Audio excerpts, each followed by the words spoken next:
Hi, welcome to a three-part series that I've entitled Career Conversations. At the start of 2022, I asked a question: what would you like me to talk about as the year progresses? And I received quite a number of questions that are career related. So I decided to put them into a short series, hopefully, that you'll find useful. Now, there are those of us who are employed or working for someone, and those of us who run our own businesses. This series is primarily targeted at those who work for someone else. So if you're in a career, you're working, you have someone who employs you. For those of you who own businesses, we're going to have a conversation a bit later, but some of the stuff that I'll discuss may be relevant for you anyway, in terms of how you can create an environment that allows your key talent, your key people to develop their careers in the context of your environment, in the context of your organization. So hopefully it will be helpful for you too. The first part is simply getting started. And what you'll notice about this conversation as it unfolds is that I'll actually be asking a lot of questions. So my intention is not to give a prescription on what you need to do, but rather to ask questions that should help, or hopefully help, to broaden your perspectives, give you a bit of food for thought. And in that food for thought, answer some of the questions that you sent to me or that you may have and are yet to ask. So part one is getting started. Which career should I pick? Where should I dedicate my time and effort in terms of building my own skill and expertise? It's a very interesting question, a very important one as well. It's one that starts, or should start, a lot earlier than the point when you are searching for employment. All the way from when you're at school, at high school, be it a university, you're having this conversation with yourself. What should I do? What do I want to become? In fact, it's a question that we often get asked all the way from the time that we are children. So what should you be thinking about? Number one, I believe that we should all play to our strengths. So what are your strengths? What are your interests? Where do you naturally gravitate to? Simple example, are you a numbers person? Are you a person who likes to commit things to memory? How will that support you in your career journey, especially when you come to think about academics?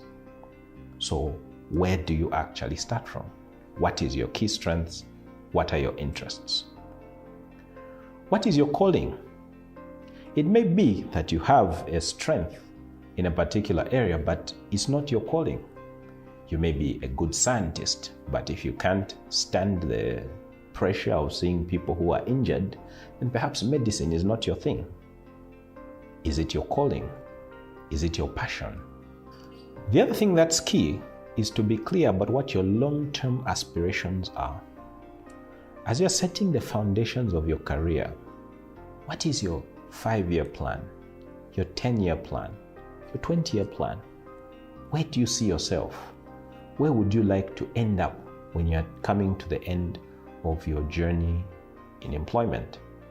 That's very important, because that then starts to give you a view of where you'd want to work, what additional qualifications you'd like to gather in the process, and what you need to do today to set you on your path to where you want to be then. The next bit about getting started is to have a thought about your academics. How important are your academics? I've gotten this question quite a bit. And to be honest, it's something that is difficult for some of us because of the circumstances that we found ourselves in. Not all of us may have had the opportunity to go to the best schools, to get the best support, to be able to dedicate our time and effort to achieving academic excellence. But it goes without saying that academic excellence is fundamental in our career journeys. Why is that? It's simply because in this day and age, the competition for jobs, the competition for opportunities is stiff. So the question is, how do you stand out? How do you get noticed?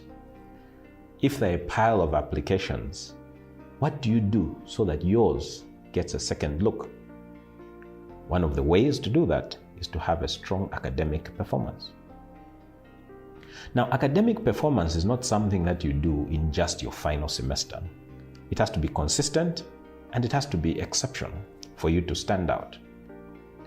Now, there's one or two of you who say to me, I don't have an outstanding academic record, or I only got serious towards the end of my schooling, and so I missed out on the opportunity of that foundation. I think it's not the end of the world. It then brings us to the next point in how you get started. What life experiences do you have? I often hear the question, how many people do you think this organization will employ? What sort of experience will they be looking for? If I don't have experience, am I disadvantaged? The assumption I'm making is at the start, what is most important is what you studied and what you put on paper. There are organizations that look to employ individuals who haven't worked before. For those of you who have worked and perhaps are looking to change careers, that's a conversation that we'll have later. So, you're starting out. You don't have much experience. Maybe your academics are not that strong. Maybe they are that strong, but you don't have experience anyway. You then ask yourself the question, what life experiences do I have? What qualities do I possess, and how can I demonstrate these qualities to a potential employer so that they start to take an interest in my attitude, perhaps, in my abilities, in my aptitude, in the way that I've demonstrated it over time? Now, someone will say, but hang on, what do you mean life experiences? Well, I'm simply referring to the things that we do in our day-to-day lives. If you're in school going, or if you're at university or college, what is it that you do other than study that we can point at that demonstrates that you possess certain qualities that an employer will be looking for? Are you a problem solver? Are you a leader? Are you someone who takes initiative? Are you someone who is proactive in how you go about doing certain things, solving problems? Are you a team player? Those are things that you can demonstrate through life experiences, even though you've never worked before. And that is what I'm talking about when I say life experiences. Do not downplay them. So a quick recap. You may or may not have a strong academic track record, but you can compensate for that with your life experiences. The other thing to be careful about with life experiences, as with academic track record, is that you have to be deliberate about it. So it's something that you have to be consistent about. You get into university, you're in first year, what's your plan? You've got a plan on the academic side. Do you have a plan for your life experiences? Because you need time to demonstrate that indeed you possess these qualities. You build them up over time. You're able to demonstrate how you've been able to work and grow your qualities and attributes. And that's something that's worth mentioning in your CV and gives you a shot in terms of getting noticed. It gives you something that can be pointed at as a quality that you possess. Remember, we're talking about getting started. The last thing I'd like to say in this journey of getting started is the need for flexibility. A number of us have trained or gotten academic qualifications in a particular area of expertise and are fixated on getting an opportunity or employment in that particular area of expertise. Did you know that there are many opportunities that may not necessarily be aligned to what you studied? I believe that academics are there to give us a foundation. Yes, expertise in a particular area, but also a way of thinking that allows you to solve problems and be constructive and apply initiative. So, if an organization offers an opportunity and it's not necessarily what you studied, you may find that actually it's a gateway for you to get to where you want to go to eventually. So don't be too rigid. Think of academics as a key that opens the door. That may not necessarily be where you end up.